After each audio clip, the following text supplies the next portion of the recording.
With that, I'd like to welcome today's speaker, Joan Biebelhausen from Lawyers Concerned for Lawyers. I will keep it short and sweet and turn it over to Joan. All right, thank you so much. I'm absolutely delighted to be here today. And now we go to the little delay while we share a screen and make sure it works. So here we go. And this is our PowerPoint. And I know that the materials will be posted in the chat a little bit later, and they will also be available on the website. I do encourage questions. I'd love to hear from you about things that you see where you'd like to have additional information. You have questions, you'd like more clarification on something, you have some comments, we welcome those. And I will be asking if there are questions periodically. I encourage you to ask them as you have them. I'm always very comfortable being able to say, you know, I'm going to get to that a little bit later. So thank you for joining us today. Having done a lot of programs in conference room at the Judicial Center, where sometimes we have a little bit of standing room or whatever, today there's more people on than we usually have there. So that's one of the silver linings, I think, of what we've been going through in these last 18 months or so, in that perhaps it's more convenient sometimes to join these programs. And whatever it is, I'm happy to be with you. As I mentioned, I'm with Lawyers Concerned for Lawyers, and I want to remind you that LCL services are free, confidential. There's someone to talk to 24 hours a day. We help lawyers, judges, law students, their immediate family members, and staff members who work directly with legal matters. That staff member piece is new. And so if you thought, oh, I didn't remember that, well, that's because you may not have known it. So it's good information to know and to pass the availability of our services on to people in your office. And so what I'm going to talk about today is that, well, first of all, this is an ethics program. So we're putting the challenges we've been experiencing in an ethics context. And it's an ethics issue because how we are relates to how we do as professionals. And we need to be aware of that. And we've been under a lot more stress in the last 18 months. And yet, if you've read the articles by Susan Humiston in Bench and Bar, or you've seen some conferences, it's like the rules don't change because of COVID. The rules don't change because of other stresses in our environment. And so being aware of these things and how there might be a greater impact on us, and therefore perhaps a greater need and even obligation personally to engage in self-care practices. We're going to put some things in context and talk about kind of how we're doing.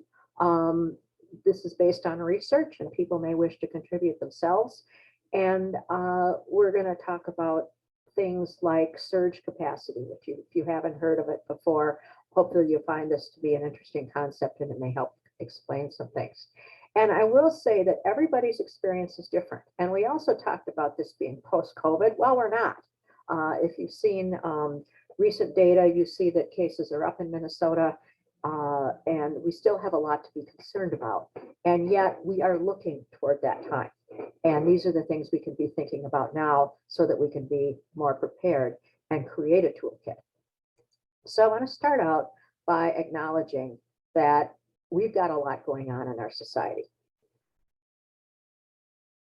And regardless of what it is, every single large controversy, the lawyers are on the front lines. The lawyers and judges are on the front lines. We're the ones looking at policy. We're the ones either filing or defending various actions around what people think they ought to be doing or ought to be required to do. The lawyers are the ones who are leading this, who are managing it, who are engaged, and it's affecting us. And these are the kinds of things that are part of it. There's no question that these are the things we've been noticing in the last 18 months. It's not just COVID, it's other things as well. And so what we have in our profession is a resource called the Path to Lawyer Wellbeing. And it was produced in 2017, but many of the things that are available in this are good for us today. And in the ethics context, this report listed 3 reasons to take action. And this report came out after data about mental health and substance use in our profession, which was released a year earlier. And so the first reason is organizational success. Okay, so if you think about the amount of attention that is given to managing challenges, to wondering if somebody's going to deal with something that seems to be having an impact on them. There is the part of the firm or the organization's energy that goes into dealing with it. And then there's the energy that goes into not dealing with it, talking about it, and wishing somebody would do something better. So it has to do with morale and attention in our organizations. It's an ethics issue relating to primarily competence. If we're not doing well, then we're not going to do well. And it also has to do with diligence, not getting to the things we should be doing. And we'll talk about some of the things that relate to that later. And there's also questions about supervisory responsibilities, because there's more difficulty in being able to manage when you have different levels of remote work and different opinions about what that should look like. And then it's simply the right thing to do. So when we look at ethics, and we look at the fact that over the last 18 months, we've had a lot of reasons to be anxious. We've had a lot of reasons to be more on alert. And that anxiety, whether it rises to the level of a diagnosable disorder, or is we are feeling anxious, we are feeling stressed, we are feeling tense. What happens normally to a person who is feeling anxiety is that we act rashly and in our own self-interest. So in other words, fight, flight, or freeze. How do I protect myself? And I apologize that the arrow on this slide is a little bit in the wrong place, but oops. What happens is if something is traumatic to us, we will avoid reminders. And so if there's something that reminds us of something that happened earlier in our life, if it's something that reminds us of something that happened recently, we may not want to feel that. And so we may avoid it. And then, of course, we have issues with non-communication and not responding and not getting back to the lawyer's board if they reach out and say, what's going on? Now, I'm going to talk a little bit about some of these rules in particular. So starting out with competence. And, you know, there was some debate around this when the well-being report came out where, well, wait a minute, are you going to hold me accountable for not doing what you think is my self-care? Because well-being is part of the duty of competence, is what's been written in terms of how we should be looking at this in a broad view. Well, no, that's never going to happen. But the point is, it's more that it gives permission. And so competence means that you have to have the knowledge, thoroughness, preparation to represent somebody or to work in a non-representational capacity.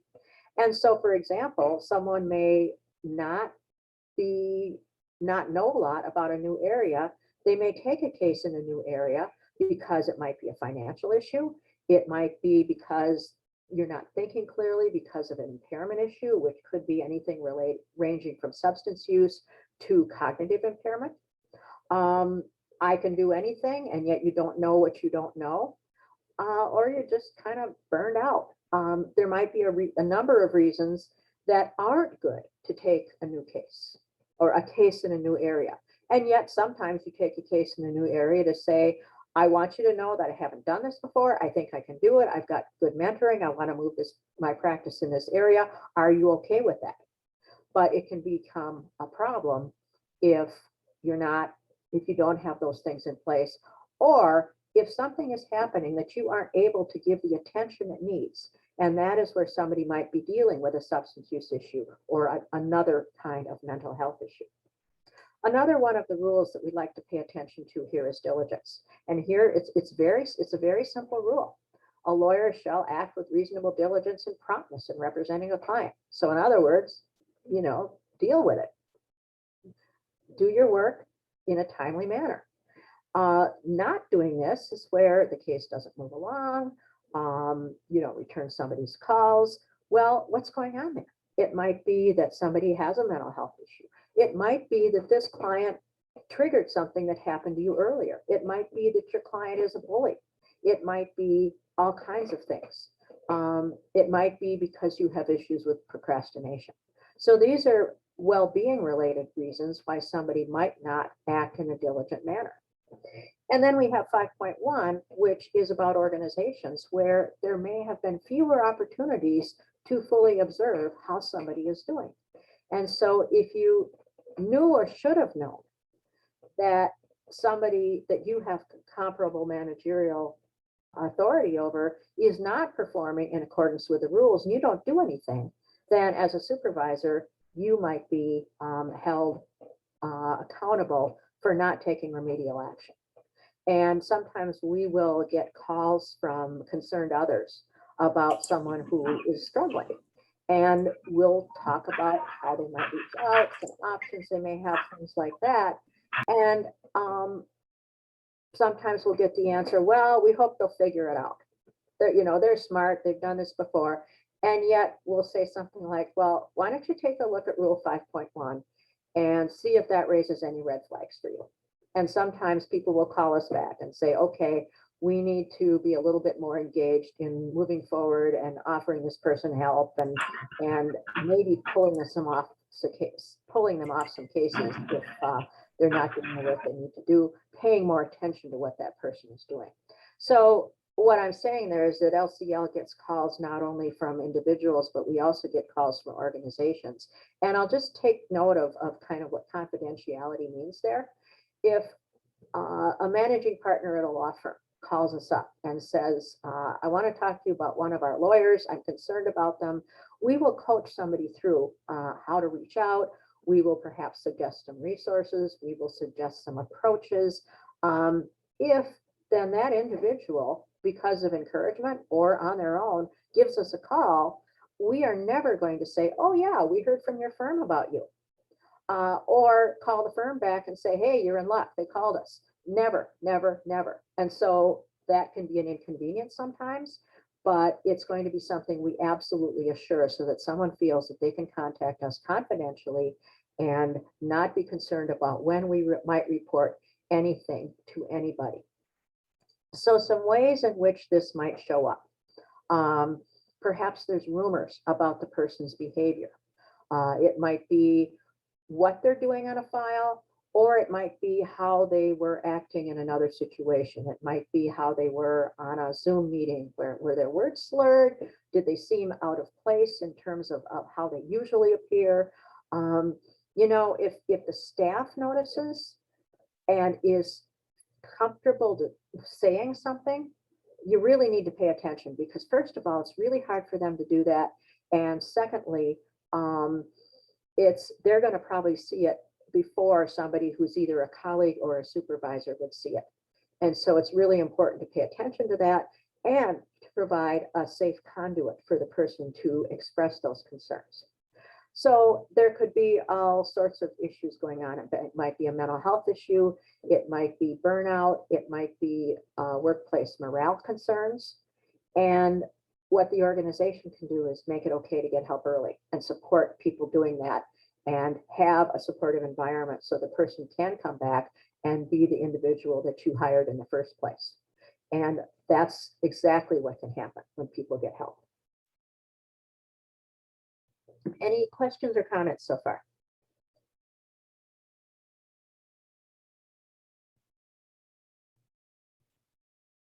Okay, I see some things in the chat, but I will assume that those are housekeeping things or materials being posted. All right, so let's move on.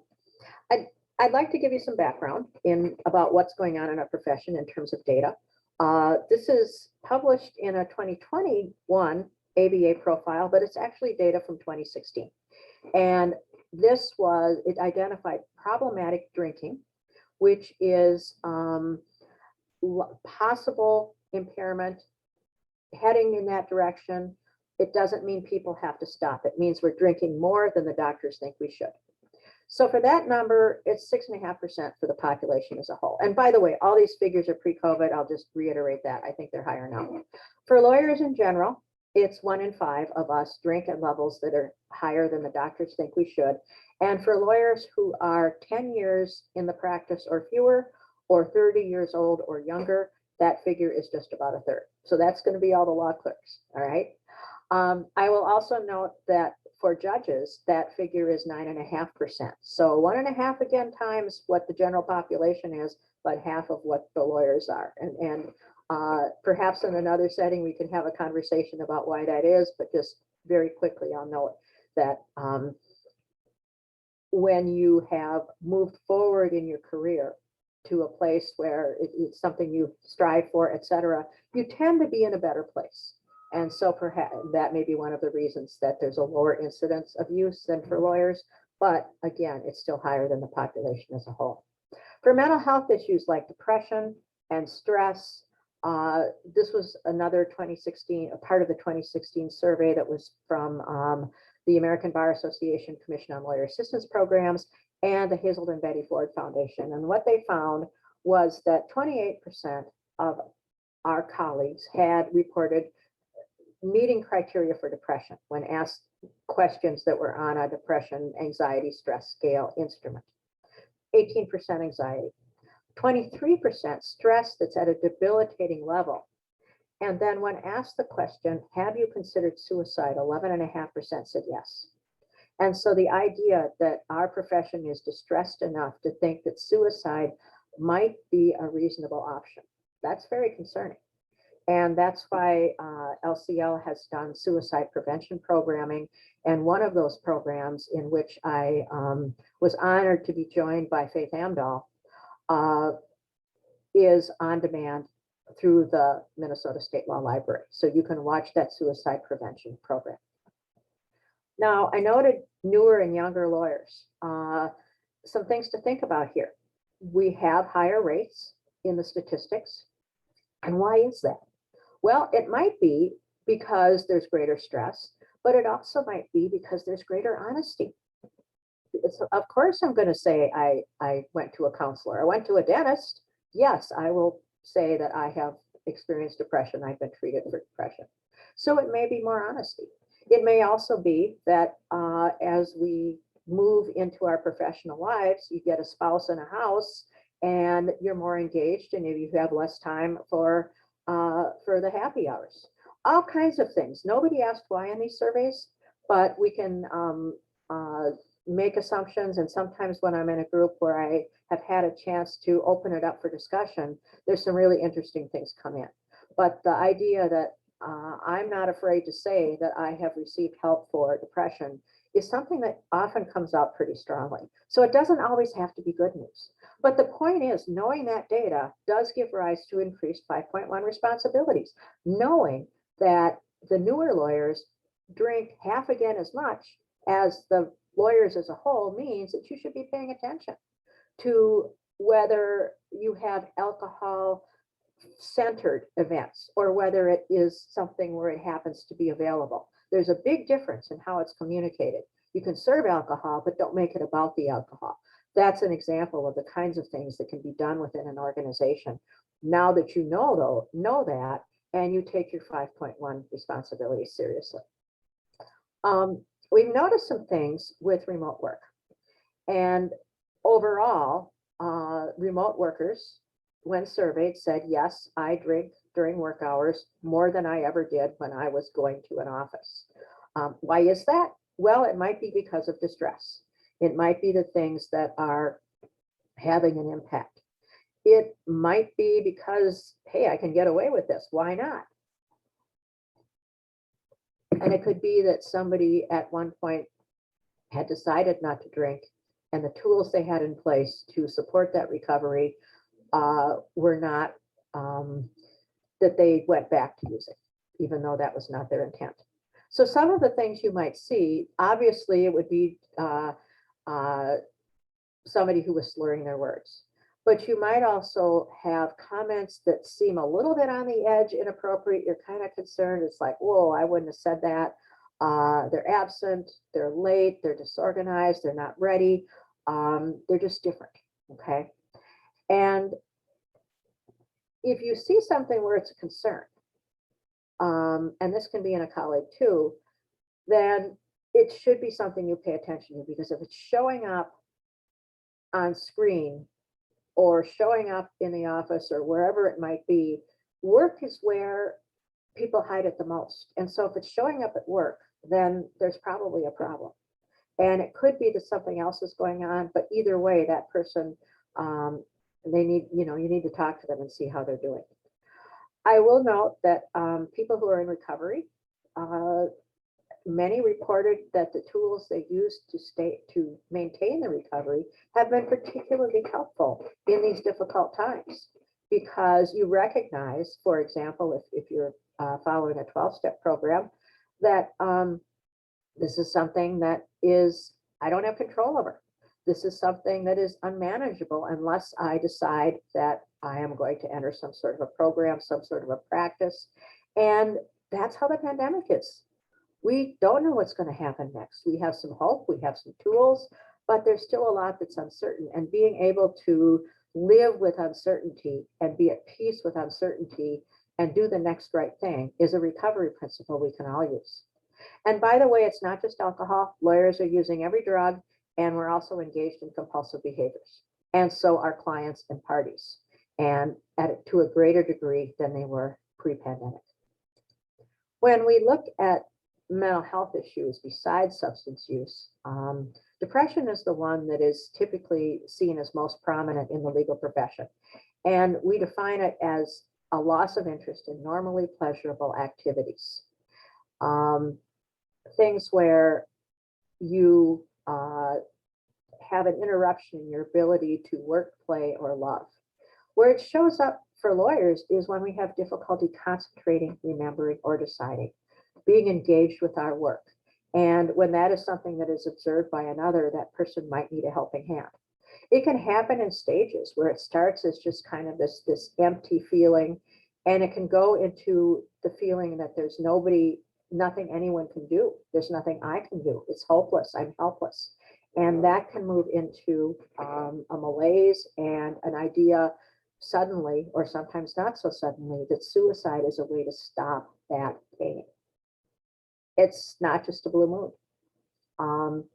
Often there will be suggestions that if it lasts for a period of more than 2 weeks, and yet depression can come on fairly suddenly sometimes. And so feeling that loss of interest in things, colors are gray or dulled, you don't have to wait 2 weeks. And in a colleague, you'd want to look for changes. So from the outside, these might be the things you see. And, we all know people who are ER, right? And maybe that's how somebody is. But the key is a change, because if you see these things develop and they weren't there before, it's a concern. Now, someone who has always been like this, they might benefit from the same sorts of things as someone who recently developed this, because they may have been dealing with these issues for a very long time. I do want to spend just a little bit of time talking about understanding suicide. Lawyers, according to one study, die at a rate of 6 times the rest of the population. This is actually a Canadian study, but there's some shorter anecdotal things that show that there's equivalence in the US. More women attempt because methods tend to be things that, more women attempt, but more men die by suicide than women, because men's methods tend to be abrupt and non-interruptible. If somebody is making statements of, I have no purpose, nobody needs me, what would it be like if I wasn't around anymore? They become preoccupied with methods of death. It's really important to be concerned, although someone may not say anything. If somebody is giving away, cleaning up files, giving away things, resolving things, getting them out of the way so that someone else doesn't have to deal with it, and that's a clue. Oh, I don't want anybody else to have to deal with this. Be concerned. And yet somebody may not give any hints of their plans because they don't want to be interrupted. And as a profession, we are perfectionists. And so what are we going to strive for? We're going to strive for a method and a means where we will succeed in taking our lives. That perfection is a very strong drive in attorneys. And so we plan more thoroughly. And that may include not saying anything, which means if you do see signs, it's important to get some coaching on reaching out if you're not comfortable doing it yourself. However, if you reach out to someone and they die by suicide, it is not your fault. It's really important to recognize that sometimes no matter what somebody does, no matter how hard they try, that the person still may die. And sometimes you make a difference. But if you don't, it's not your fault. So are you aware of warning signs like we just talked about? Think about those. Think about looking for them. Be willing to get involved. Be willing to say, you know, I'm concerned about you. And you can ask a question and think about what would be a way for you to be comfortable asking a question if you were concerned about somebody. Some people are going to be comfortable being very direct. I've heard what you've said, and it really makes me concerned about you, and I need to ask you if you've been considering suicide. That's very direct. Others may not be as comfortable with that, and they might say something more like, and I wondered if you feel safe today, because I'm concerned about you. When we say things like talk with their family or others, that's, we're looking at confidentiality issues, and yet you have the option of communicating with another in order to protect the best interests of the client. And so you can make your best professional judgment about what that might be. And if you are thinking that something is imminent, don't hesitate to call 911, or for example, in Hennepin County, it would be called the COPE program, and every county has some mental health help. So be ready to do something, but remember that no matter what you do, the person still may take their life, but you may reduce the risk or make a difference by being ready to say something. Other mental health issues that are present in our profession, and of course, we've got things that you're going to see with clients and parties that are going to be more significant mental health concerns. But anxiety, especially since the beginning of the pandemic, has been as big a concern as depression. And these are some additional areas in which LCL provides assistance, including cognitive impairment, where it's like it's time for somebody to retire and they may not realize that. And so this is a much bigger topic, but these are just some of the areas in which LCL has provided assistance. And when somebody is dealing with some impairment issues, they still may be high functioning. And so here are some ways that we protect our relationship with alcohol, or we push people away if we're feeling depressed because it's just too much work. It's like walking through 6 foot deep water or 4 foot deep water, depending on your height, wearing weights around your ankles. That's what life is like. And so the idea of doing something is so hard. So what are we going to do? We're competitive overachievers, and we're going to be doing our best to make sure that other people don't notice. So I have talked to people now in recovery who said, well, because we have a program on substance use where we go through all sorts of signs, okay? And they said, I took note of all of those signs and I found ways to make sure that nobody saw that I had any of those. I made sure my shoes were shined. I did this. And this is something they told me after they had entered recovery. People will look for ways to not have people watching over them. So reducing accountability. That physical appearance, where if you hear that's an issue, you make sure it's good. Being hyper aware of how much others use. It's something, if that's something that you're noticing, it's time to think about what am I thinking about my use? How do I feel about it? So when this 2021 ABA report was issued, they made this statement about attorney discipline. They said all of these impairment issues do have consequences, and that according to almost a third of the lawyers facing discipline have some sort of mental health or substance use issue. So I'm going to move on to a next section now, but I want to see if there's any comments or questions before I do that. And probably the best way is to put them in the chat because I'm not able to see any hands raised or anything like that. Vera, Sarah, do we have any questions? Not as of yet. All right, excellent. Well, I encourage them. So let's move on to some of the things that are going on in our world. This is the post-COVID, except it's not. Here are the challenges that workplaces are facing.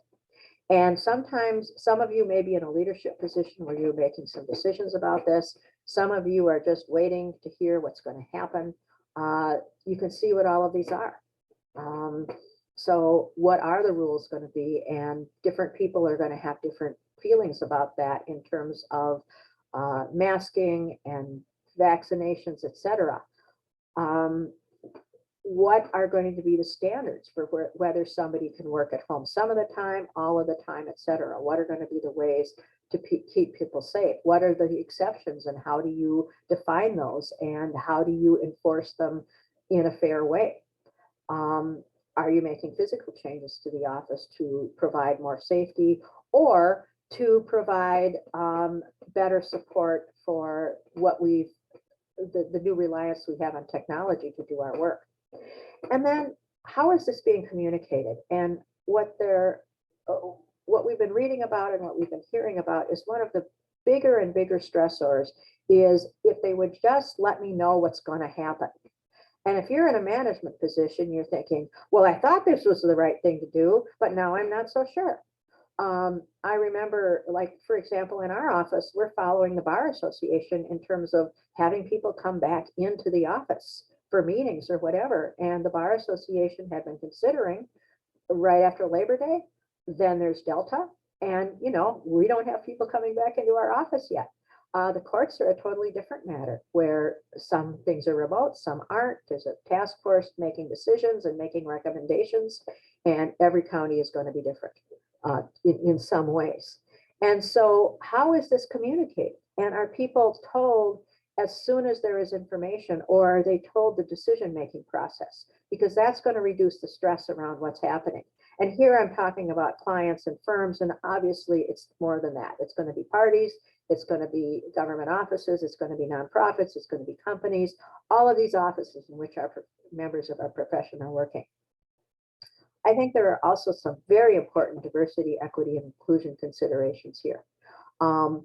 For example, I was hearing a seminar where one lawyer was saying, by the time, and this was an African-American woman, and she said, by the time I would get to my office, I would have experienced a number of microaggressions, whether it was in the elevator in my building, whether it was on the road on the way to my building, things where once people took a look at me, they might cut me off in traffic, things like that, where is it because of my race or not? She didn't know, but she wondered. Sometimes people would step away, things like that. So by the time she gets to her desk ready to work, she's got all of that going on already. And when she just gets up and turns on her computer, none of that has happened yet. And she said, I could be far more engaged with my work when I wasn't walking through that. But on the other side of it, you might have somebody who is in a multi-generational family, finding a place that's safe. I actually talked to a psychiatrist who said, my office became a classroom. This is a professional where it was very difficult for this individual to find a way to have confidential meetings with their patients. So all of these different things that people have in their backgrounds are making an impact on what makes sense, what is fair, and how it's affecting us. And there's so much we don't know. So what that means is we have been in this emotional long haul, all right? Everybody is experiencing additional stress and anxiety. And I guess earlier I mentioned one silver lining, here's another one. There is no question that our entire society and our profession is experiencing additional stress and anxiety. So if someone says, nope, I'm fine, I don't need any help, we don't believe them. So it's never been more permissible to say, I could use some support. And so if you're saying, well, it's not bad enough, this has to happen first. No, the time is now if you're ready for some support. You don't have to wait. Everybody's experiencing it. And so we're seeing a light at the end of the tunnel, right? We got the vaccine, we've got some things happening that are positive, but guess what? The tunnel is longer. And we can see all the stuff on the sides that we couldn't see before because we have that light. And so there can actually be more distress with being able to see what we hope is an end. And we talked about the front lines. And so what happens is we've been we started out with this anguish. What's going to happen? Am I going to lose a family member? Am I in danger? And all of these things going on in our society, including the pandemic. And then we move into something that's called languishing, which is something that can be longer lasting. And it's kind of between depression, which is a diagnosable illness, and flourishing. So it's really that you don't have well-being. And what happens when we're languishing, and there's been some good New York Times articles about this, and there should be links in the materials on to some of the things that have been written about this. We are less motivated. We're less able to focus. We wonder, we have trouble achieving things or feeling that we've achieved things because the things that surround it that have been those touchstones we have might be moved or not there. And we start to question the meaning, whether we are, what am I really accomplishing here? Am I making the difference I was? And something happens called fragmented attention, where we find ourselves pulled away, whether it's reading the news or whether it's trying to engage in our regular processes with a different environment around us. And by the way, this can be a predictor for depression, even though it is not depression. And I also want to note that grief and trauma have been happening to all of us. Yes, we may have lost somebody, and we offer you our deepest sympathies if you are one of those people. And by the way, the free counseling that LCL offers includes grief support. As a society, we're experiencing ambiguous grief, which is where we're missing things that we used to have more control over, opportunities we were working toward, choices we thought we could make, touch points we thought we had, and access and connections to help us grow personally and professionally. And we've been exposed to trauma, which is our own unique experiences and responses to circumstances or an event. And it's how do we integrate things together? How do we make it all fit? And it can have long-lasting effects on our well-being and our ability to function. It can be direct, where you personally felt in danger, or it can be secondary or vicarious, which is where you're helping somebody who has personally felt in danger or unsafe or has been harmed. Okay, so that's what our profession experiences, is that vicarious and secondary trauma. In addition, our society is dealing with racial trauma, and this has a cumulative effect. The thing about trauma, so if you are engaging in an exercise program and you are building strength, the more you do it, the better it gets, right? But if you twist your ankle and you decide that if you keep twisting it, it's going to get better, you know that won't work. Well, trauma is like twisting your ankle. Every time you have a reminder of that trauma, it can be a deeper etch, not a smoothing out. And so specialized help is needed when people have been traumatized, and recognizing that that has happened. And it's not only trauma that has happened in the present time, but it's also historical trauma, where the experiences of earlier generations inform how people grew up and what they learned and what they were concerned about. And so this can be exacerbated by insensitivity and by dismissing the views, opinions, and experiences of somebody who's different from us, no matter what that is. And it can also impact our view of the world and what's good in it. And this is a very complex topic. There's some really excellent resources out there about it. And here, what we intend to do is acknowledge it. So now I want to move on to post-traumatic growth and a little bit of how ethics fits into that. And I do not see that the number in the chat has gone up, but I do encourage people to provide any questions or comments. And I will note that the email address at the bottom of each slide is one that comes directly to me if you would like to send questions later or comments, or if you have suggestions about this cook. So when we look at resilience and we look at stress, we're going to have this incremental buildup of stress in our lives, in our days. And if we're not doing anything about it, we're going to have a noticeable reaction. One illustration I like to use for that is that you've got something that is worse and worse, and you don't deal with it, you put it aside and you hope it will go away. And then that noticeable stress reaction is that you get a letter from the lawyer's board. Or it could be that you go home and you kick the dog, because that's where it finally comes out. But if you can find a way to moderate that buildup over the course of a day or week or whatever, with activities that are meant to pull you back, then you are reducing the likelihood of it being something where you kind of blow. As we look at being post-pandemic and realizing we're on that road, we're not there, I think, what if we put mental health first?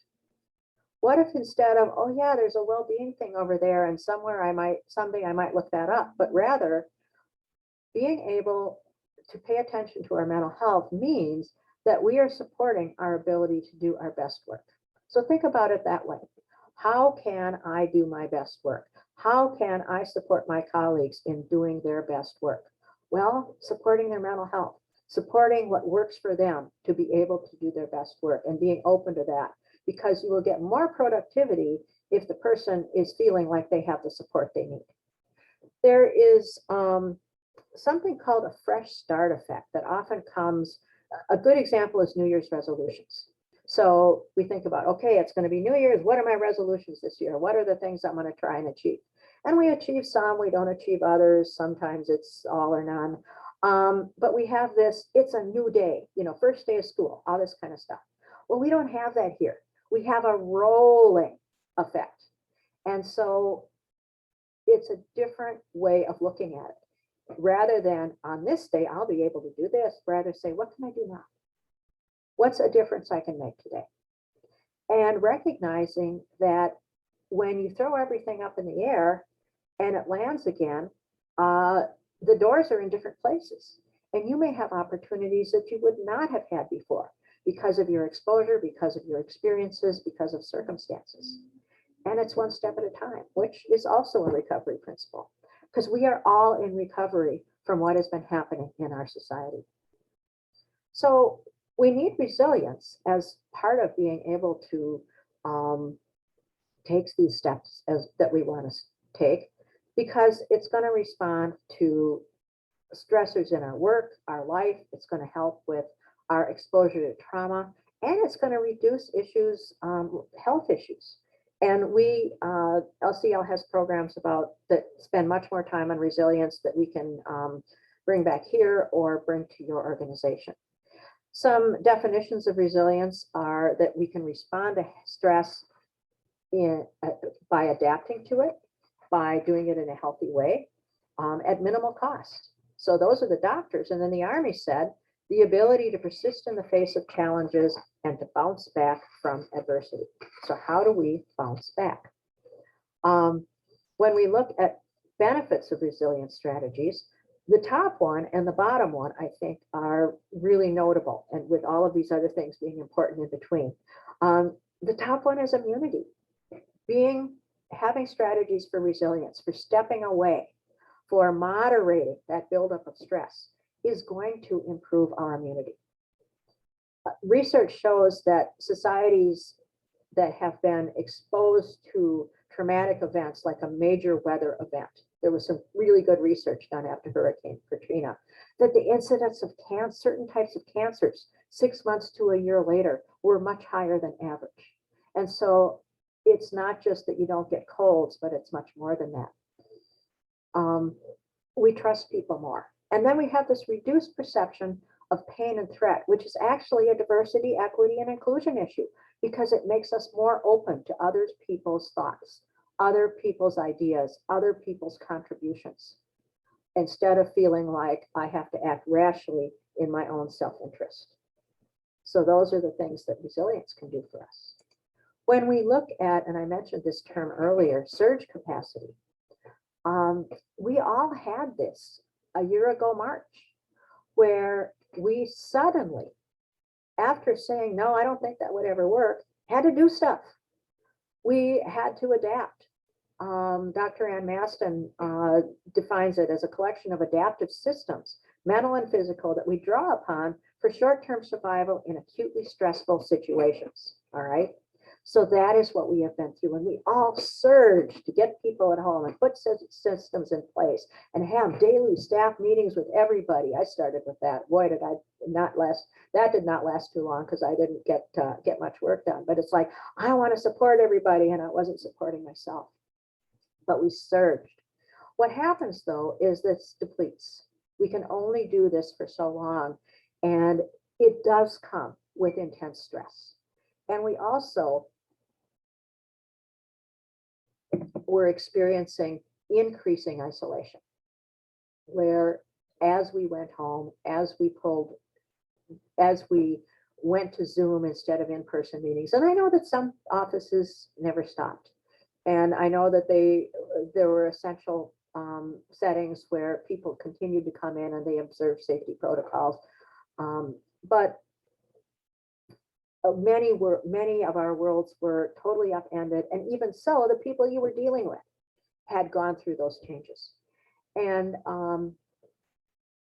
the collegiality that we might have had as we struggled to kind of put everything in place, our conversations were about, how do we get this Zoom connection, not how are you doing?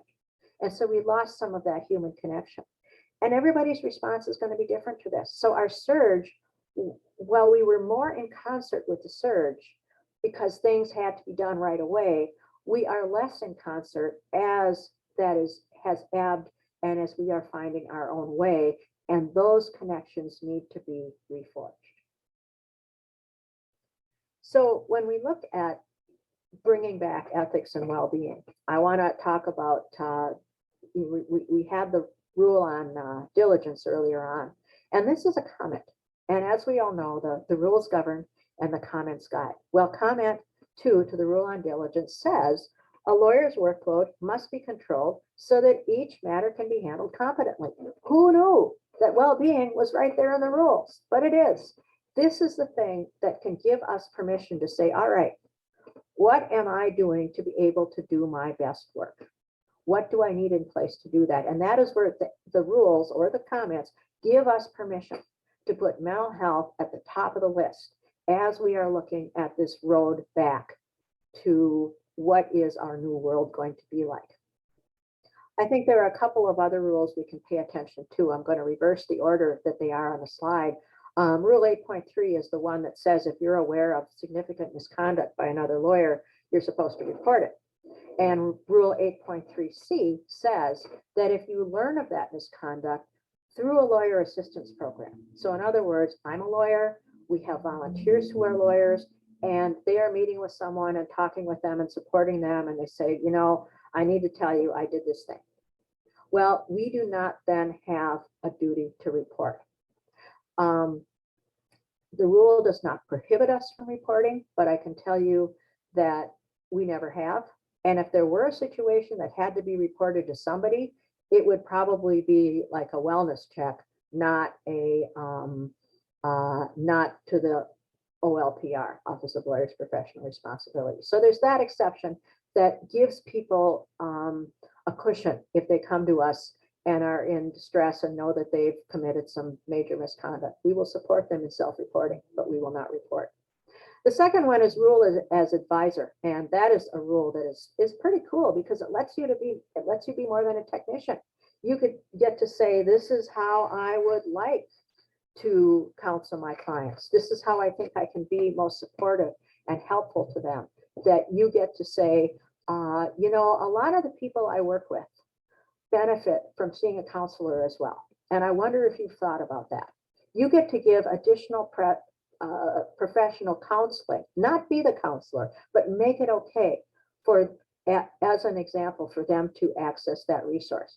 Just as if you had a financially unsophisticated client who had a significant financial settlement or verdict, you would suggest they see a financial counselor. I want to talk about incorporating these well-being principles into all of this that we've seen so far. These are pillars of well-being that are from that task force report that I showed the cover of early in the program. And all of these links are in the materials. And what you can see is there are a group of things that make up our well-being. Occupational and intellectual are up on top.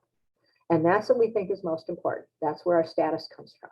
And so it's only reasonable, of course, that emotional, social, physical, and spiritual are beneath. Well, in fact, they are the foundation. And if there is a fault in your foundation, you are not going to be strong in your structure up above. So what are you doing to support your foundation so that you can do your best thinking? And then we look at all of this through a cultural lens, whether it is race or gender or rural or urban or whatever it might be. It's what we grew up with and what we have lived with that is something we look through at everything we observe. So as we're walking this road, we know that there are things that we expect and then things that we didn't expect, but we can expect that we will have things we didn't expect, if that makes sense. Being aware that we will experience things we didn't expect, but being ready for that. So our emotions will vacillate. We're doing the best we can. So if you look at those well-being components, and we had trouble getting that cultural lens over this graphic, so just pretend it's there. Think about, where are you challenged? You know, I'm a swimmer. That was an issue when I couldn't go to the Y. I had to find other ways to engage in physical exercise. And so what can you do to build on and nurture that? Where are you strongest, and how can you use that to support the other aspects of your well-being? Make a commitment to those two things, noticing and attending to where you might not be as strong and supporting so it can grow those places where you are strongest. And as we look at languishing and that concept of now what, here are some ways to help you through that. One is to find things that you can pay full attention to. So it's really, and I imagine like 95% of you are checking your email while you're watching this, right? And so it may not be a CLE, but it might be something else where you're giving it your full attention. You're fully engaged with it. I would highly recommend the most recent issue of the Bench and Bar of Minnesota that talked about well-being and talked about someone who, to deal with their trauma, was fully engaged in very strenuous physical exercise. But keep your boundaries and recognize that sometimes people will be trying to cross a boundary and not even know it. What are the connections you can make, and how can you make them more meaningful? Which are the ones that matter most to you? What mindfulness tools can you engage in? Whether it's mindfulness meditation, whether it's gratitude practice, whether it's working on building connections or ways to rediscover the meaning in your work. What are small manageable goals that you can achieve? And think about that, whether it's a conversation, instead of, oh, I got to get back together with so-and-so, it's a touch-based conversation. Whether it's a project, whatever it is, can you be all in? I'll give you my example for that helps me to completely pull out of what's going on and totally focus and feel like I achieved something. And that's the Sunday crossword, where I just do it from start to finish, and I get to just totally be doing that. And my mind is away from things. And I do other things too. But when I was reading about languishing, I was realizing how that does it for me. So what's something where you can be all in and you can feel happy that you achieved something? What is that for you? That's an antidote. And then recognizing that you are not alone, that there are people out there who want to help. There are organizations like Lawyers Concerned for Lawyers that want to help. If you are in a workplace that has an employee assistance program, that can be a resource for you. And if you have an employee assistance program and you have Lawyers Concerned for Lawyers, which is like an employee assistance program, then you're going to be able to use both of them and perhaps get additional help and additional resources. So when you get help, Before, you might have been high functioning, but you might not have been happy. You may have had relationships, but they were superficial. And people would say, well, you're not even listening to me, or something like that, or feel like you weren't present because you wanted to be somewhere else. You might have felt depressed. You might have felt disconnected. You might have felt anxious, whether it's when's the next disaster going to happen, I can't handle it. You might have felt that you were an imposter. People are going to figure out that I don't belong. You might have had a sense of dread. When's the next bad thing going to happen? Because you weren't comfortable in your own skin. But after somebody gets help, and this can be working with a counselor, this can be starting a wellness program like an exercise program or meditation, or going into recovery, something where you move to a place where you decide to take care of yourself, but at the same time recognize that you're not the center of the universe. That's kind of part of it. And so you feel more fulfilled. You can find pleasure in small things. You can find accomplishment in small things. Your relationships are stronger. You feel more confident. And here's what we really need right now is you're more capable of dealing with the ups and downs. You're more capable of saying, okay, what is this? I can take this. Gina Cho is an author. She's the co-author of a book called The Anxious Lawyer. And she was diagnosed with social anxiety disorder. And she went through the major clinical therapies for that, and it had an effect, a positive effect. But then she also entered into mindfulness and a meditation practice. And she now makes part of her living talking about that. And she says that when I used to have a trigger that would trigger my anxiety, where I would run away, I would react, I would be very distressed and stressed. That trigger would come, and that's what would happen. What I can do with a mindfulness practice is I can see that trigger, and I can stop, and I can notice, and I can pay attention to it, and I can think about why that is there. And I can think about it with gratitude because I have been told I need to pay attention. So that's the difference between not before you had help, no matter where it's from, to some of the things that can happen once you do have help. And in addition, Lawyers Concerned for Lawyers is a resource for you. We help lawyers, judges, law students, families, and staff who deal with legal matters. We help with any issue that causes stress or distress. We're absolutely confidential. Our services are free.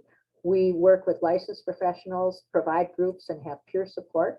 We have a lot of resources on our website, which you'll get a copy of this. You can follow those links. And we have a partnership that will give you up to 4 free counseling sessions statewide on any issue that causes stress or distress. And so you can contact LCL to arrange for those services.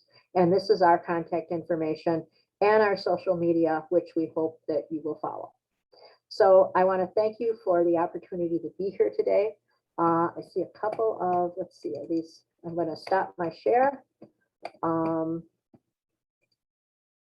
see if we have anything in the chat I need to pay attention to. But in the meantime, thank you so much. I always appreciate being with the State Law Library. I hope you will reach out if you're concerned about yourself or another, or if you'd just like to know more about the research on some of these things.